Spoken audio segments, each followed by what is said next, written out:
I do want to take a moment. Again, it's my honor to introduce our next speaker. Dr. Ryan Burge is one of the foremost experts on religion and politics in the United States. He creates hundreds of data visualizations a year that try to help people understand the American political and religious landscape. He was born and raised in a small town in southern Illinois. Ryan was an active member in a Southern Baptist church through his childhood and teenage years. He earned his bachelor's degree at Greenville University in history and philosophy. He then pursued a graduate degree in political science from Southern Illinois University in Carbondale. His dissertation was on religion and political behavior in the United States. After graduating, Dr. Burge served as a postdoctoral fellow at SIU's Paul Simon Public Policy Institute before landing a teaching position in the Department of Political Science at Eastern Illinois University, where he currently serves as associate professor. In the last several years, Ryan has become the go-to source for data on religion for members of the media, denominational leaders, and other scholars. He has written for several websites, including the New York Times, the Wall Street Journal, and Politico. Much of his writing can be found on his Substack entitled Graphs About Religion. So will you help me welcome Dr. Ryan Burge?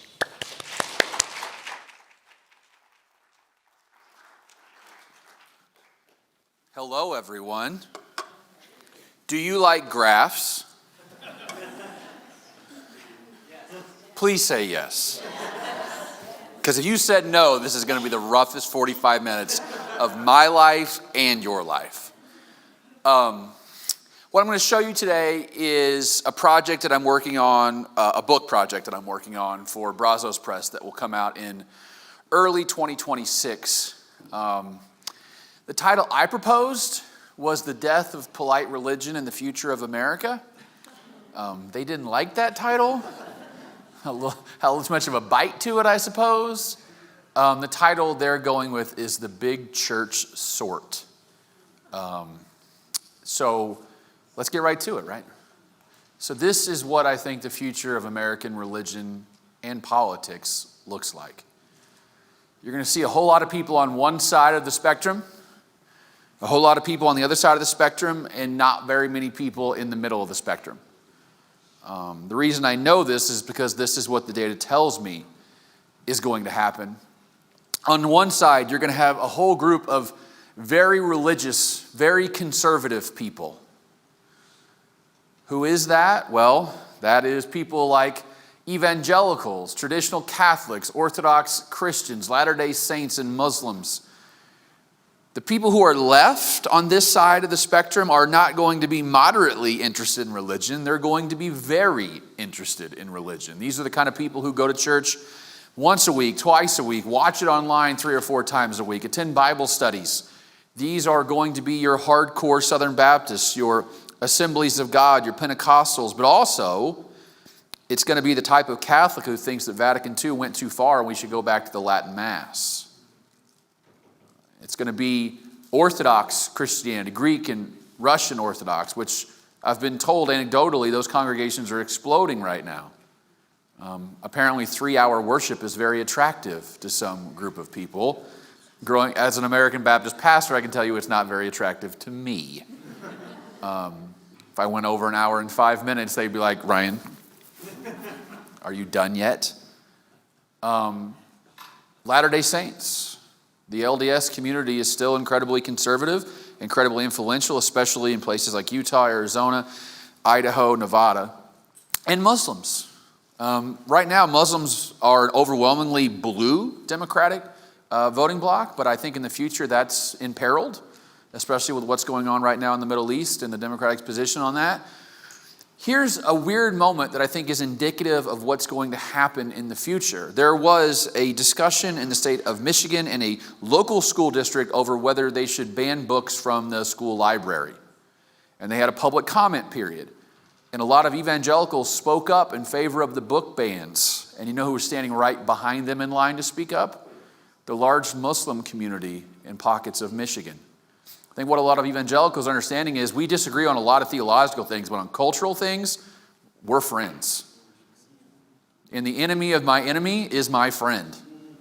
And I think they're going to put aside a lot of the theological differences they have. You're seeing a lot less anti-Catholic rhetoric from my evangelical friends. You're seeing a lot less anti-evangelical rhetoric from my Catholic friends. You're seeing a lot less LDS or occult and aren't real Christian discourse from a lot of evangelicals. And I think that's on purpose as a way to build a coalition going forward where these people realize that together they form a very powerful cultural and political voting bloc in America. On the other side, you're going to have very secular, very liberal people. These are atheists, agnostics, nothing in particular, spiritual but not religious, humanists, free thinkers. These are people who have left religion and left loudly. You know, they are people who will tell you that not only am I not religious, that you should not be religious either. That religion is a cancer. That religion is the cause of all the ills facing the world. They are the kind of people who would push for something like the Equality Act, which sounds really good on the top line, which says that no one can discriminate against you based on your gender identity or sexual orientation, period. But you know what that means for people of faith? It means that a Catholic church could not fire a school teacher for coming out as gay. That's a real problem for people of faith because they've always had a special place in American life when it comes to laws based on discrimination. And then atheists would say, yes, but we're giving you the right to discriminate. This is a conflict that's not going to go away. And the atheists are going to continue to push for their positions, and Christians are going to continue to push for those carve-outs. So there will be nothing in between. There will be no space for the moderate, compromising, practical person who says, I can see it your way, but you also got a point as well. You know, I'm a Christian, but I believe in a pluralist society. No, if you're not a Christian, your vote shouldn't count on election day. I've actually had people tell me that, by the way, that only Christians should be able to vote on election day in this country. So, here's what's really interesting about America. The share of Americans who are evangelical today is actually larger than it was in 1972. There are more evangelicals numerically in America today than there was in 1972. People like to talk about the death of Christianity. I said, what kind are you talking about? Please be more specific. Now, there is a period where evangelicalism goes gangbusters, right? Hits 30% in 1993. I was born in 1982. I grew up in a Southern Baptist church. I joined my youth group in 1995. What a weird time to be an evangelical in America. I mean, we're going to look back at that period of history and go, holy cow. With purity culture and Christian music festivals and Christian bookstores on every corner, it was an entire subculture that just subsumed every part of my life when I was 16, 17, 18 years old. It seems like every weekend there was a conference, there was a concert, there was a festival, there was something to go to. It was like evangelicalism was all around us. In some ways, I missed that time because I had all the answers. And now a lot of evangelicals say I'm not a real Christian because I pastored an American Baptist church. But if you take out that little blip in the mid-1980s through around 2000, the share of Americans evangelicals has been relatively steady, vacillating between 17 and 23% of America. By the way, you know how many Christian music festivals there are in America right now? Less than 5. That whole subculture is sort of changed and fragmented. It's all different now. One of my favorite questions I get from reporters is, who should I speak to that speaks for evangelicals? I've thought about that for 3 years. I've got no answers at all. It sure as the world not Franklin Graham. It's not Rick Warren. It's not Joel Osteen, right? You can go on the list.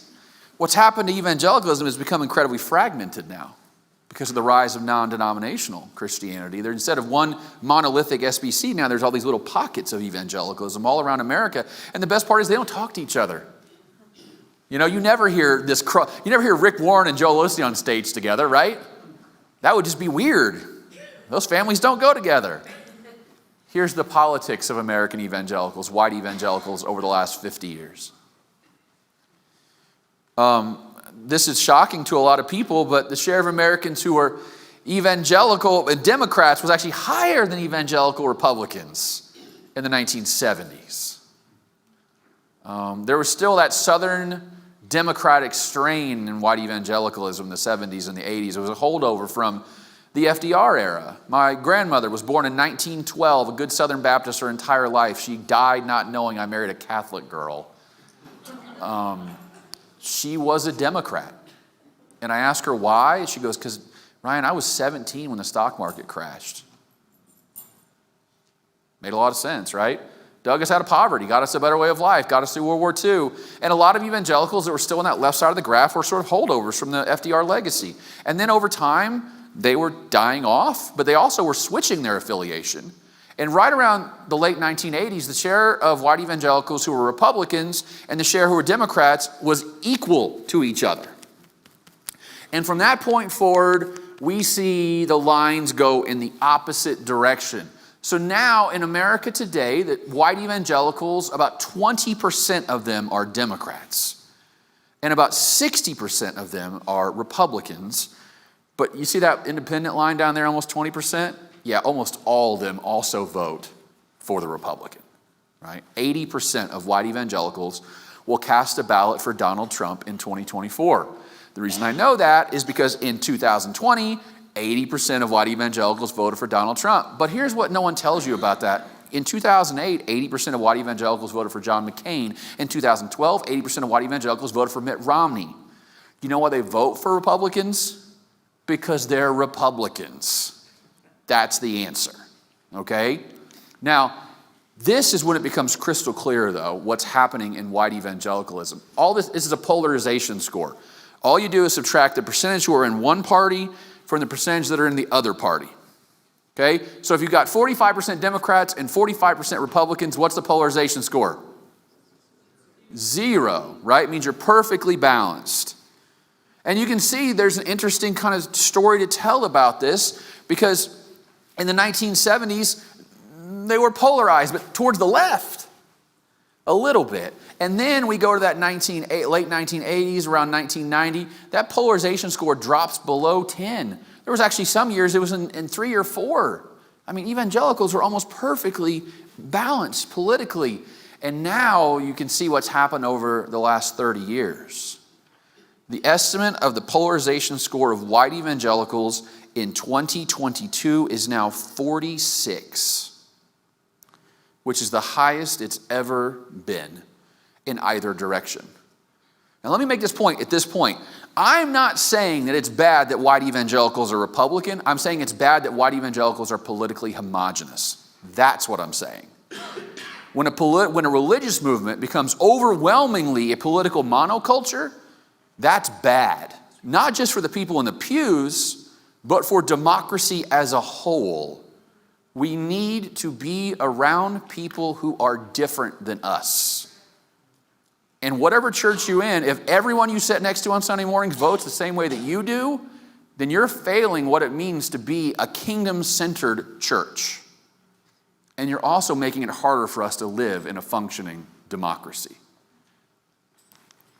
I mean, there's a New York Times bestseller right now, and the entire premise of that book is that Russell Moore is too liberal.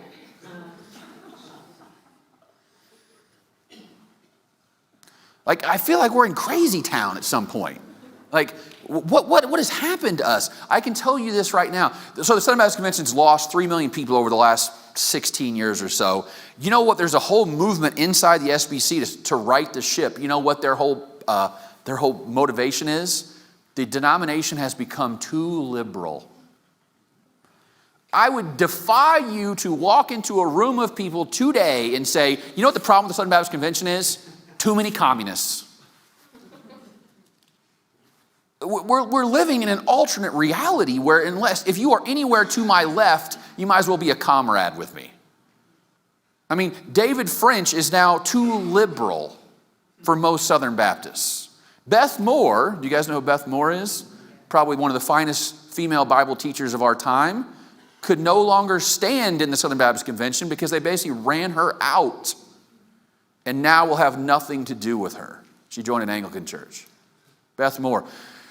The SBC passed a resolution in opposition to in vitro fertilization. You know what percentage of evangelicals think in vitro fertilization is bad? Rank and file evangelicals? It's less than 20%. They also are pushing for a resolution to be passed at one of these SBC meetings where it will, the abolitionist movement when it comes to abortion, which will say that abortion is murder and that people should be jailed for seeking abortions. Do you know what percentage of Americans hold to that view? That abortion is murder and people should be jailed for seeking abortion? It's 6%. You know what it is amongst white evangelicals? 20%. So the leadership in these denominations, the thought leaders in these denominations are telling 80% of their own people that they are too liberal to be in their denomination. I don't know what it is about religious movements, but they love to purify themselves. And it's killing us. And it's killing us. This is the main line. Do you guys, you know what, when I say the word mainline, do you know what that word means? I talked to some groups and they're like, I don't know.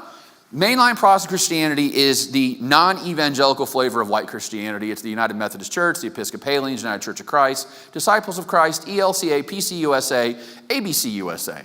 Those are called the seven sisters of the mainline. Okay? In the 1950s, there are historians who have looked at church membership data that tell me that in the late 1950s, about 55% of all Americans were on the membership rolls of a mainline church. 55%. When the GSS started in 1972, about 30%. So we'd already dropped from 55 to 30 between the late 1950s and the early 1970s. And by 1988, we were below 20%. And then we just see the want-wants, right? A slow and steady decline every single year. In 2018, it was 10%, and in the most recent data, 9% of all American adults are member of a mainline church.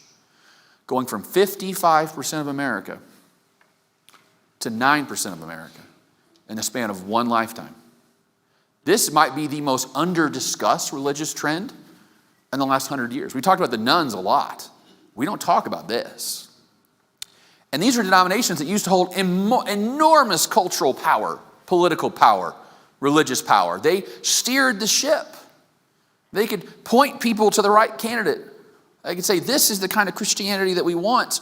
These are people who focused on things like the social gospel. They worked on reconciliation and compromise. That welcome people from left, right, and center into their churches. And this is what the Seven Sisters look like now. This is the percentage decline in membership between 1987 and 2022. The ABC is actually down more than 30%. I know that for a fact. Their data is wrong. They told me it was wrong. A secretary they had mistyped a number, and it threw everything off. They said they added 90,000 people to one region of the ABC when they actually lost 9,000. I was like, man, you guys are having a revival. Tell me what you're up to. It was a mistype. I was like, okay, I guess. ABC USA is down probably about 30% from 1987. I think it's actually more than that if you talk to people inside ABC. Disciples of Christ are down 74% from where they were just about 35 years ago. I mean, on an average Sunday in America, there's about 150,000 Disciples of Christ people in the pews. I mean, that's just, I don't even know how they have a denomination at this point. I mean, there's just not enough people to justify. The Evangelical Lutheran Church of America, I know it's the evangelical in their name. They're not evangelical. They're mainline. Tim Walz is a member of the ELCA. They're down 45% since 1972. PCUSA, Presbyterian Church USA, is down 62%. The Episcopal Church is down 36%. I love the Episcopal Church because they publish all kinds of data about themselves. I think that's great. But it also means I get to pick on them a lot because I love data. According to their own records, the number of people who attend an Episcopal church on this Sunday will be at 325,000 nationwide. In comparison, the SBC has about 4.5 million in church on an average Sunday. So for every Episcopalian, there's about 13 Southern Baptists in worship. That's how small they are. United Church of Christ down 57%. United Methodist Church is down 40%. That's actually before the split. United Methodist Church lost 24% of their members and their churches just in the last 18 months. It will stand as the largest denominational schism in American history. Okay? There used to be 95% of counties in America had a United Methodist Church at their peak. It was the most geographically dispersed denomination in the country. And now they're going to be a shell of themselves. And what did they divide over? Culture wars. Same-sex marriage, largely. We can't be in communion with each other. We've got to create our own little thing over here, and you guys can go this way, and we'll go that way. Now the UMC is probably about 4.8 million people. In 1967, the Southern Baptist Convention was 11.1 million people. The United Methodist Church was 11 million people. Today, the SBC is 13.2 million. The United Methodists are 4.8 million. A tale of two trajectories. And here's how I know things are going to get worse for the mainline. Somebody asked me to write a post about young mainline Protestants, and I go, okay, let me go do that. Open my data set up, look at the most recent data, and go, nope, can't do it. You know why? Because there's not enough of them in the sample. The share of Americans who are mainline Protestant between the ages of 18 and 40 years old is now 2% of America. 2%. Over half of Episcopalians have celebrated their 65th birthday. 17% are under the ages of 18. So if they kept every child that's in that church right now, in 30 years, they'd be 37% smaller than what they are today.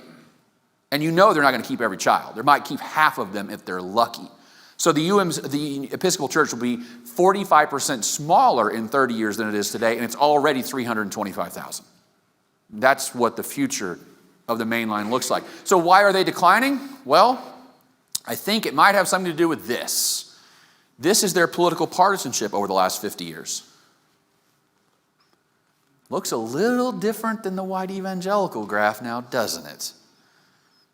The mainline has always prided itself on being a very moderate denomination, a series of denominations. The share who are Republicans kind of goes up a little bit in the post-Reagan era. Share of Democrats goes down a little bit, but you can see it almost like comes right back to where it was in 1972. I don't even want to show you the polarization score because it's so boring. It's really low. It's under 10 most years. I've been a mainline Protestant for about 20 years now. My Southern Baptist friends call me too liberal. My atheist friends call me too conservative. Margaret Thatcher once said, if you stand in the middle of the road, you get hit by cars coming and going. And in a culture where we're told you've got to pick a side, the mainline has said, we don't want to. And they go, okay, we're going to go somewhere else then. A lot of the conservative members have left the mainline, and a lot of people left to become nuns because like, well, I'm more liberal than you guys are. And now the problem is the mainline is an absolute numeric collapse. But here's what's really interesting. This is the vote share for Donald Trump in 2020 among the 20 largest majority white denominations in America. One of these things is not like the other. That's the Episcopal Church at the bottom. 31% of Episcopalians voted for Donald Trump. They're, in my estimation, the only true blue, white Protestant denomination in America today. The only one of any size, any consequence. My least favorite thing I hear is, well, those liberal mainliners. I go, can you point to me the liberal mainline on this graph, please? Can you identify that? Because I seem to be missing something in the data. The Tim Walz, when he got picked to be Kamala Harris's vice president, the headline amongst the right wing was, he's part of the ultra-liberal ELCA. Okay. When the majority of people that Tim Walz sat next to on a Sunday morning voted for the guy that he does not like. The ELCA is 52% Republicans. The United Methodist Church is 60%. Now that's before the split. It's going to be less after the split. But, I mean, look, the ABC, that's what I am. We're evenly divided. United Methodist, 60%. And look at the top here. You know which denominations are the largest? The ones at the top. Non-denominational evangelicals. In 1972, 3% of Americans were non-denominational. Today, it's 15% of Americans are non-denominational. They are the fastest growing religious force in America today. And they are overwhelmingly Republicans, nearly 80%. Southern Baptists, 72%. And by the way, that's including the non-white part of the sample too. If you took the non-white Southern Baptists out, it'd be 80% of Southern Baptists voted for Donald Trump in 2020. There is no white Protestant liberal tradition in America today of any consequence. To be a white Christian is to be a conservative by default now. Young people have no concept of that anything exists outside of white conservative Christianity. But what about the Catholic Church? Maybe they're the bastion of liberalism. This is the share of Americans who are Catholic over the last 50 years. I show the bishops this graph and they go, look at us, we're doing okay. And I'm like, yeah, okay. You kind of doing okay. I mean, you're down 2-3 points last couple of years, but you're still above 20. That's pretty darn good. I'll give you plaudits for that. And then I show them this graph, which is the share of each tradition that attends church every week.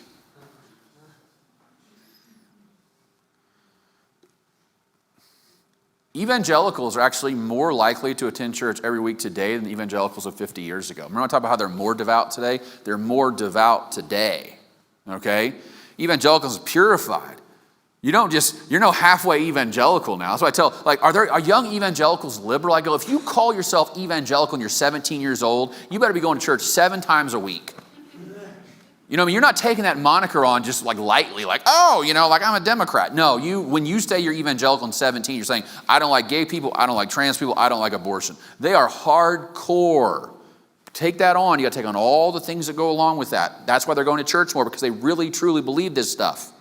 Evangelical attendance is up. Black Protestant attendance is flat, same as it was 50 years ago. Mainliners, let's be honest, mainliners never go to church that much. But they go to church as much today as they did 50 years ago, which is not very much. The whole culture is hilarious. Because when I grew up evangelical, if you missed one Sunday, you know what you got the next Sunday? Hey, missed you last week. That's right. Me in a mainline church, hey, how's vacation? I was gone for 3 weeks. Oh, it was great. Glad to have you back. Whole different culture. Catholic mass attendance was 50% in 1972. Now it's about 23%. So the top number looks good. You dig one layer down, you go, oh, that's bad. That's very bad. By the way, the Tradcasts love this graph. You guys know what Tradcasts are? They believe that Vatican II was a mistake, that Mass should be 2.5 hours. It should be in Latin. Women should wear veils. The priest should not face the audience when he's blessing the communion. He should face the communion table.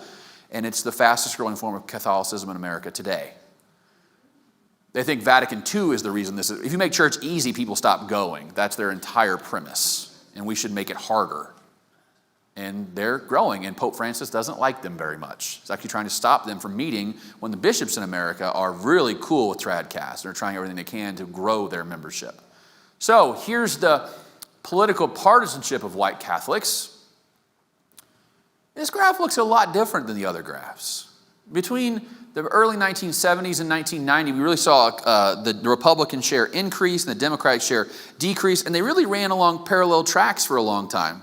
And then just in the last 5 years or so, the lines have crossed for the first time. So now white Catholics are majority Republican. In 2020, about 60% of white Catholics voted for Donald Trump, and all the tracking polls say that's going to be the same thing happening in 2024. So while they're evenly divided in terms of partisanship, a huge chunk of those independents are actually Republicans and will vote for Donald Trump. So the white Catholic vote is now a reliably Republican vote. It's not the Kennedy Democrats anymore. That's long gone. But someone asked me, how can you tell where the future of Catholicism is going? Well, if you look at young Catholics who attend Mass every week and compare them to some people in their same generation who don't go to church, you see how big the gaps are here? All right? So look, for instance, amongst weekly attending white Catholics who are from the silent generation, 67% of them are Republicans. The people who they went to high school with who don't go to Mass every week, 62% are Republicans. So there's no gap, really small gap. But look amongst Generation Z, 53% of Gen Z weekly attending white Catholics are Republicans. When they're the rest of their generation, it's only 36%. They are definitely trending in a more conservative direction because they're going to Mass a lot. You know what? Look at this. This is a survey of clergy, priests in the Catholic Church.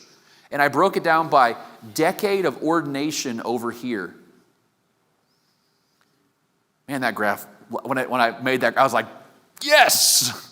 It looks exactly, it tells the story, doesn't it? Amongst priests who were ordained before 1981, 38% were Democrats, 24% were Republicans, and 38% were independents. Love that. That's a really solid mix, right? About a third, a third, a third. But with every passing decade of ordination, you can see the priests coming into the Catholic Church are becoming more and more conservative. Now, for priests ordained in the last 20 years, about 2/3 of them identify as conservatives, and almost none of them identify as liberals. Good luck finding a young, liberal Catholic priest. They basically don't exist. They're less than 5% of ordination classes now. And what about theology? This is, how do you describe your theology? Progressive, middle of the road, or conservative from a different survey.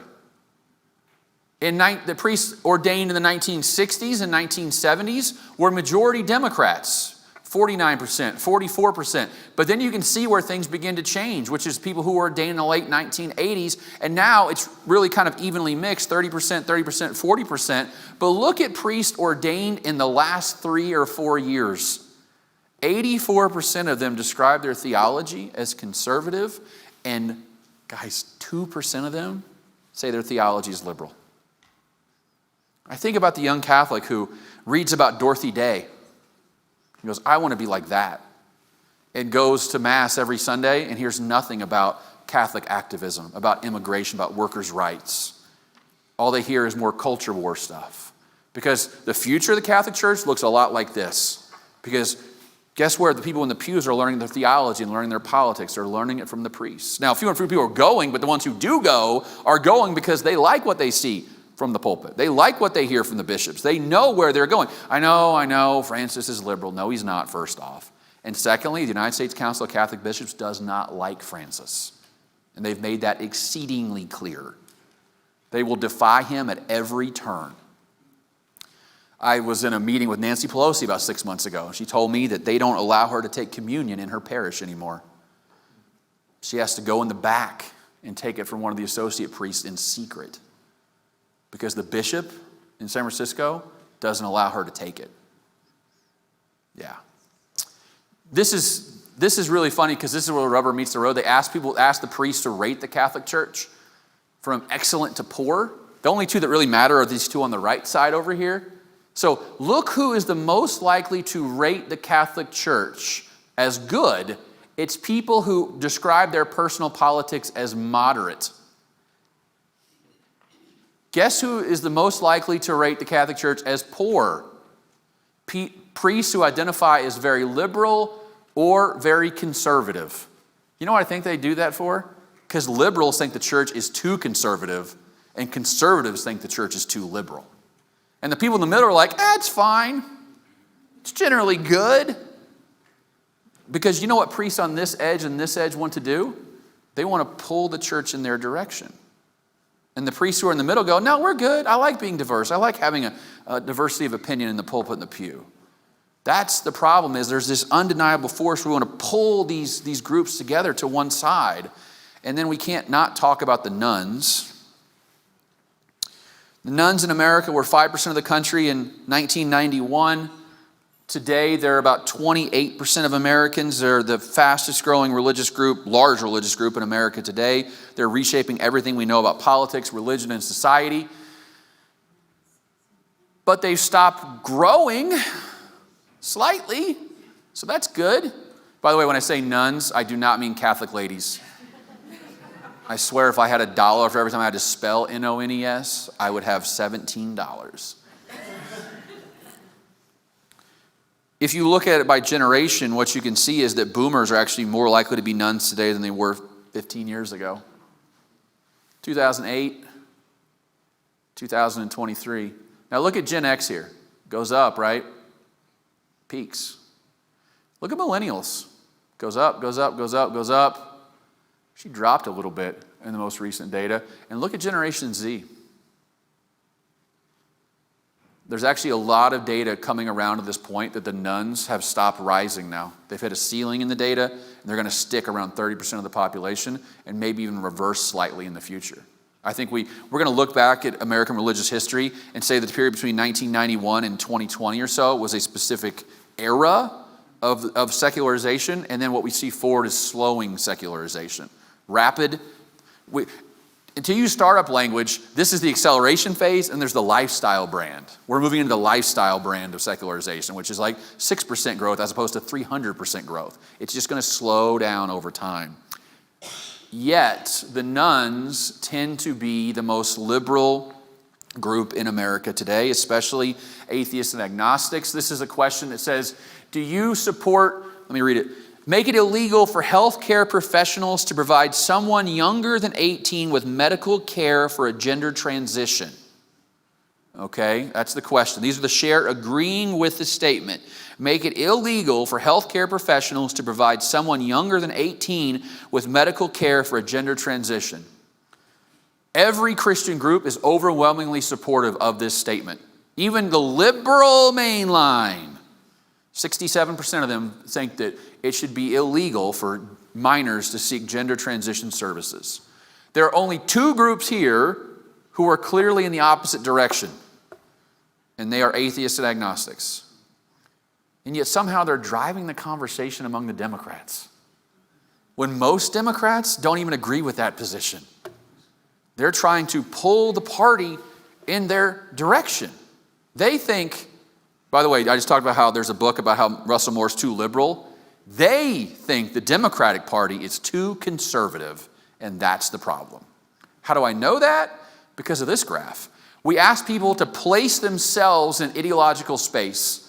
We ask them to place the Democrats in ideological space. We ask them to place the Republicans in ideological space. This is atheists right here. Do you see what they've done to themselves over the last 10 years or so?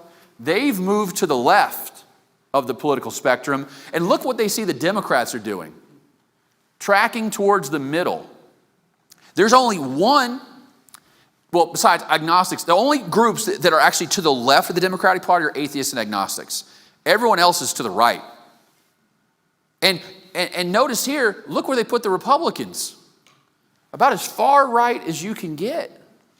Agnostics are not far behind. Look how they're trending. And they see the Democrats here. This is nothing in particular. This group, that's really what they call themselves, nothing in particular. They're like, yeah, we're hanging out with the Democrats. It's fine. But look where they put the Republicans, a lot more moderate. Look at this. So here's what I did. I calculated the share of atheists who say they are very liberal and the Republican Party is very conservative. So the share of atheists to see the world perfectly polarized. They're on the far left and the Republicans are on the far right. Here's what it looks like. It's doubled over the last 8 years. Atheists are for whatever white evangelicals are, atheists are on the other side. Now, they're smaller numerically, without a doubt. They're only 6% of America. White evangelicals are about 15% of America. But did you know that in 2020, 50% of atheists gave to a candidate or campaign? You know what it was amongst white evangelicals? 26%. If atheists continue to grow and stay as politically active as they are, they'll probably be more influential in the political process than white evangelicals are. In probably the next 10 years, I think that will be numerically the case. That atheists will be, they are the most politically engaged group in America today, by the way, by any objective metric. Whether it be putting up a yard sign, bumper sticker, attending a meeting, writing their congressman, donating to a candidate or campaign, working for a candidate or campaign, no one scores higher than atheists do. They are incredibly politically active. They also have really high education and really high incomes.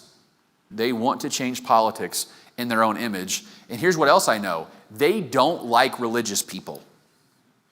What we did in this survey was we asked them to rate groups on a scale from 0 to 100. So you were given the word evangelical and say, put them on a scale from 0 to 100. 0 being very cold and 100 being very warm. Protestants scored evangelical of 59. which is nice, I guess, right? Catholics scored evangelicals a 51, but look where atheists scored evangelicals, 22 out of 100. And I had a whole theory going into this that really what atheists don't like is just conservative people. They'll like Muslims, for instance, because Muslims are Democrats, and they like Democrats, so they're going to score Muslims really high. Guess what? Muslims amongst atheists scored a 42, which was the lowest of any other religious group. They don't like any religious group that much. Even people who vote for them are the people they like.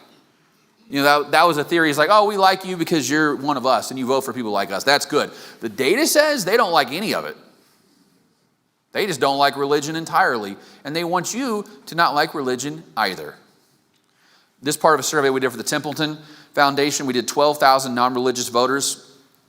What we did was broke them up into 4 clusters of nuns. One of the clusters I called evangelical nuns or zealous nuns. They were about 10% of nuns. And of that 10%, 75% of them had tried to convince someone to leave religion in the prior 12 months. They're also a group that scored the lowest on life satisfaction too. AKA, they're miserable and want you to be miserable too. In my mind, I consider them like the Reddit atheists, who are the absolute worst group of people I've ever met in my life. They use the phrase sky daddy a lot, which I find just endearing so much and respectful to my beliefs. Thank you. I don't believe in fairy tales, sir. You also believe in horoscopes, probably, which is about the same thing. So there's this great book by Gordon Allport, came out about 40 years ago, called The Nature of Prejudice. And what Allport does is, I think, something really, really important, which is try to figure out how to make us not hate each other. He devised what is called social contact theory. Social contact theory is great because it's so incredibly simple to explain to you, which is that being around people that are different than you makes you less prejudiced against those kind of people. So it's like, well, I don't know Muslims, so I don't like them. But I work with, Bob at the car dealership, and Bob's a Muslim, and Bob's a good dude. So guess what? Muslims aren't so bad. It works across all kinds of lines. I don't know. I know a guy who's a Democrat, and I'm a Republican, but he likes his family, likes his church, so therefore Democrats aren't so bad. What he argues is that intergroup contact under appropriate conditions, and that's an important part. You can't just throw 2 people in a room and go like each other. That doesn't work. Under appropriate conditions, can reduce prejudice between members of minority and majority groups. So how do you make Christians like Muslims more? How do you make white people like black people more?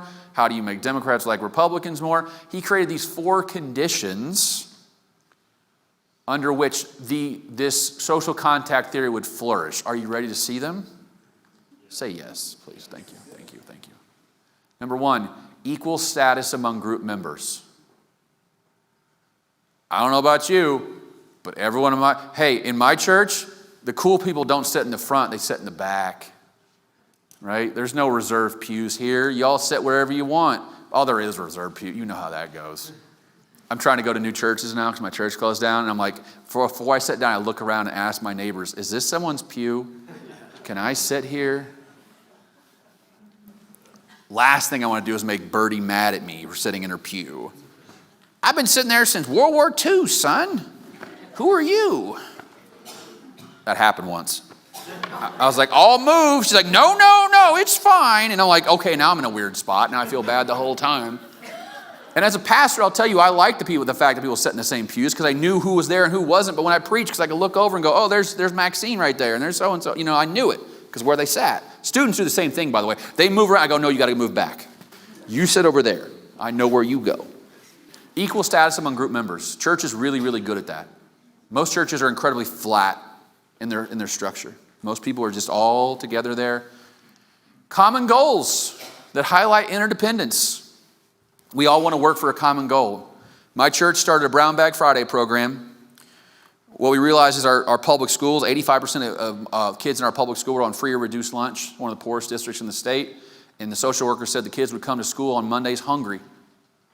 because they didn't get any food during the week. And so we said, well, we're going to fix that. And we did. So over about a 10-year period of time, we started out by packing 30 bags, thinking we could handle 30 bags. Then we got so much money rolling in. We go, well, how many more bags do you need? They go, well, 50. Can we do 50? Yeah, we can do 50. Can we do 100? Yeah, we can do 100. At our peak, we were doing 250 bags a week in a church of 12 people with a total budget of $38,000. And boy, I learned a lot about interdependence in those moments. I learned that older people like to do things a certain way. And there are not many ways to do those things. There's their way and the wrong way. That's what I learned. And so Banana Man Bob, who put the bananas in the bags, no, you got to put I said, okay, Bob, whatever. Just tell me what to do. But I learned a lot about what it means to work on a project together with people who are, in what other world, I got hired at my job at my church when I was 24 years old. The next youngest person in the congregation was 60. In what other world would I be in a social place with people who are 35 years my senior on a regular basis, and they would respect me and I would respect them? Church. Church. Because we were moving towards a common goal, which was to serve the people in our community, and everything faded away when we did that. All my doubts about what I believe faded away when I was packing those bags. Everything. Because we were working towards common cause. Those people voted for someone I don't like. They believe things that I thought were abhorrent. I heard them say things that I thought were racist and xenophobic and homophobic. But you know what I know? They love God and they're trying their best. Because we worked on common cause. We focus on cooperation, not competition. It's not who can become the next middle manager, right? It's how can we serve the community? How can we be outwardly focused? Churches are insanely good at this. At fostering, would you like to join a committee? No, but I will. There's some great research in social science that says that churches are amazing places to develop civic skills. You know, things like how to run a meeting. Whenever I became faculty at EIU, we sat in our first meeting and I seconded a motion. Everyone's like, how did you know how to do that? Sir, I grew up Baptist. I've been first and second in motions for years now. All in favor. Oh, Robert's rules. Call the question. Let's go. I learned how to run a meeting by sitting in a lot of meetings as a member of a youth group and as a pastor. How do you learn how to fundraise? Well, a lot of churches have fundraising drives all the time. How do you learn how to organize an event? Churches have events all the time. And the data says the more you do that in church, the more you can translate that into the rest of the world, in your workplace, in society. Now you become an asset. And you know who gains the most from that? People at the bottom end of the socioeconomic spectrum. It basically is a way, it's a job training. And churches don't even think about this, all the good things they do, but the data is clear on this point. We work on cooperation, not competition. It's would you like to lead? We want you to lead. You are the next generation. One of the reasons I'm standing here right now is because my youth pastor said to me, you will be the future of the church. And I believed it. I believed it. And the support of authorities, laws, and customs. I don't know about you, but my government's like, how can we help you pack the bags? How can we help you serve the community? What regulations are in place that we can ignore in this situation? I never had one peep about, oh, you're packaging this the wrong way, or this is not being refrigerated the right way, or they wanted to inspect the bags, or make sure you go through the proper channels to make sure you can go into the schools. They said, you want to feed hungry kids? Let's go. I know a lot of people on the Republican side like to tell you that like religion's under attack. Government needs help. They need us. One of the downsides of the nuns going away or the nuns rising and church going away is, we've had an invisible social safety net in this country for decades. Who does addiction counseling? Churches. Who helps people get a job? Churches. Who does after-school programs? Churches. Who feeds hungry kids? Churches. Who gets coats for kids who can't afford coats? Churches. And as churches fade, do you think government's going to step into the role that they walked away from? I mean, we're Americans. We're not Denmark. We're not going to have this huge social safety net. So what's going to happen is, as church recedes, the government's not going to step in, and the holes in the social safety net are going to get bigger and bigger and bigger. And you know who's going to be left behind? The people that we should care about the most. the addicted, the lonely, the depressed, the isolated, the left out, the left behind, the lost, the people on the fringes, they are the ones who are going to hurt the most by the decline of religion. And before we know it, we're going to be like, man, why is life so much demonstrably worse than what it was? Well, because church is not there to help lift you up in your worst hour. This is what the church should look like. A lot of people with big teeth.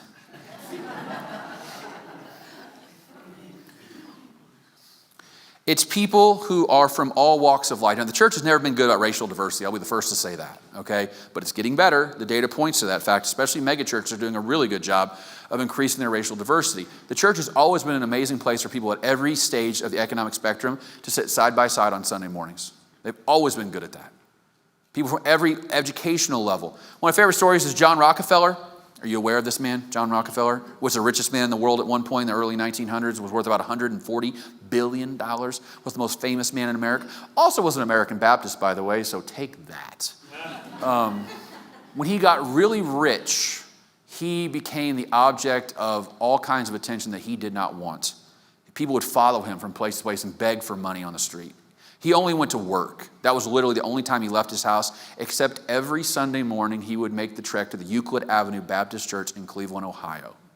He would fight the crowds. He would sit there.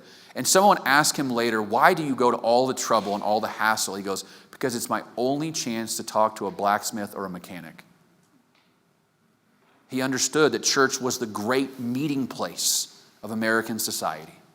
People from left, right, and center, from the top of the spectrum and the bottom of the spectrum can all sit side by side and know that we're all equal. It's an amazing thing that church does. It's good for democracy. So, here's what we need to do going forward. Here's a couple prescriptions that I have for you, is we need to call out people that have fringe viewpoints. Unfortunately, on social media, sometimes it seems like we lose our anchoring and we go, wait a minute, do a lot of people believe that? You know, for instance, abortion's murder. If you go on Twitter, it seems like everyone believes abortion is murder. The data says that's not true. So when I see someone with a fringe viewpoint, I say to them, first off, you do realize the vast majority of Americans disagree with you, right? Reparations is not a popular position, guys. I do some consulting with liberal groups. Sometimes they go, we think we should push people of faith on reparations. I go, no, you should push them on paid maternity leave. Like, stop trying to go to the fringe and try to find things we can all agree on. When I see someone with a fringe belief and they're yelling about this fringe belief and they want this fringe belief to be part of mainstream culture, I say you've got three options. The first is try to persuade 40% of Americans you're right. That's my big critique of the anti-abortion movement right now is, why have you failed at convincing most Americans that you're right over the last 50 years? More people are in favor of abortion today than when Roe happened. So if your point is so compelling, then why are your arguments doing nothing to change the culture? Get better arguments. If you would have gone to someone in 1820 and said, hey, you know that I think black people are actually people? A huge chunk of Americans say, no, they're not, they're cattle. If you would have gone to Americans in 1880 and say, women should have the right to vote, are you kidding me? Because you know what those people did? They convinced the public that their position was right. So convince us in the great marketplace of ideas that your position is right. Convince us. And if you can't, get better. And unfortunately, they haven't gotten better. And the left and the right too, by the way. There's people on both sides that are doing terrible at this. They can also, this is the one they like a lot, they can force through their opinion through unpopular legislation. I think prohibition stands alone on this metric, right? Someone told me, but the law is a teacher. I go, not if the people reject the law, not if they ignore the law. That's not the way the law works. In a democracy, the people decide what the law is. We don't force it down their throats when 10% of people agree with it. That's not how things happen. And the third option they have, which is the scariest one, is burn it all down. And I think the scary part is that the share of Americans who are in the burn it all down camp is actually increasing over time. There's a theory in political science called agents of chaos, We ask people, would you like to end democracy today? And a growing number of Americans say yes. We ask them, what is going to happen on the other side? They go, I don't care. I don't care. There's that famous line in The Dark Knight, some people just want to watch the world burn. There's a growing number of Americans who are just so dissatisfied and disaffected with America, they would rather destroy our system and just come what may on the other side. I can tell you as a political scientist who studied comparative politics in undergraduate, it's never going to be better than this. This is as good as it gets. But they're not convinced of that. They're so disaffected, they'd rather just burn the whole system down. The other thing is, and this is really, really, really important, don't dehumanize the other side. We were talking at dinner last night. I think the most compelling concept in Christian theology is the idea of the imago Dei. The idea that every human being is born in the image and likeness of God. Every human being is born in the image and likeness of God. When that guy goes to put on his KKK hood, he's born in the image and likeness of God. Just think about that for a second. When that atheist tries to tell you that your religion believes in fairy tales, that person was born in the image and likeness of God. Every human being, those Haitians in Springfield, Ohio, were born in the image and likeness of God. We cannot forget that. We use people as pawns to make points, and they have to live the rest of their lives with the burden of what they were in that one political moment. It's going to haunt those Haitians for the rest of their lives, what we've done to them over the last 7 to 10 days. And we get to move on to the next thing in the political cycle while they have to live with that stigma the rest of their lives. We can talk about immigration all day long, but don't dehumanize people who came here legally. They did. That's a fact. That's not an opinion. That's a fact. They are here legally. Now, you can dispute the policy they came underneath. They came here legally. And now we're dehumanizing them. Don't dehumanize the other side. You know, it's a really bad way to start a conversation.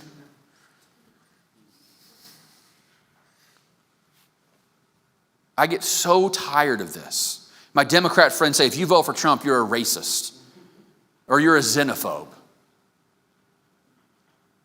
And my Republican friends tell anyone who votes for Democrats that you're a baby killer. Boy, what a great way to start a dialogue. If you look at when countries are moving in the direction of autocracy and tyranny, one of the first hallmarks of that, one of the first hallmarks of genocide happening in a country is when people start using dehumanizing language against people on the other side. If you go back to Rwanda, which is probably one of the worst genocides ever perpetuated in our lifetime, you listen to radio broadcasts before the genocide happened, they were calling the other tribe vermin and rodents. Because it's really hard to kill a human being, but it's a lot easier to kill a rat. Other people are born in the image and likeness of God. Do not lead the conversation with you're a baby killer or you're a racist. Unless you're trying to make points with people online, then oh good, just go ahead. If you want to move forward in constructive dialogue, don't call names. Realize this point. Most people are sensible, they're pragmatic, and they're moderate. And I have a chapter in the book where I just lay out all the data on these things. You'd be amazed at how moderate people are on some of the most hot button issues of the day. Even on abortion, there's this great, in Notre Dame, Tricia Bruce did this 175 interviews of people about abortion, and she would ask them about abortion for 45 minutes. And then she would ask them the same question at the end she asked them at the beginning, and they would give a different answer to the question at the end that they gave in the beginning. And she'd say, you know you're contradicting yourself, right? And they go, yeah, I know. People have nuanced views on things, guys. They're a lot more complicated than you think they are. Ligonier does this great survey every couple years. It's called a State of Theology. They interview evangelicals about basic biblical theology. You know that almost half of self-professed evangelicals say that Jesus Christ was not the Son of God? You'd be amazed at how much theological diversity there is even inside these traditions. But what voices do we hear? The most strident, the most sure on both sides that they're 100% correct. When most people in the pews go, are you sure about that? You know that most Catholics are in favor of female priests? You know that most Southern Baptists are in favor of female pastors? But that's not what you hear from the platform from the Baptist Convention every year. Most people are not those people. Most people are sensible, they're pragmatic, they're moderate. Don't forget that. So when you're yelling with those people on the fringe, realize they don't represent the average. The average person is way more in the middle than they are. And always, always, always see the imago Dei on the other. Always, always, always realize that every human being, whether they vote for someone you don't like or vote for someone you love, they're still born in the image and likeness of God. Here's some good advice for you.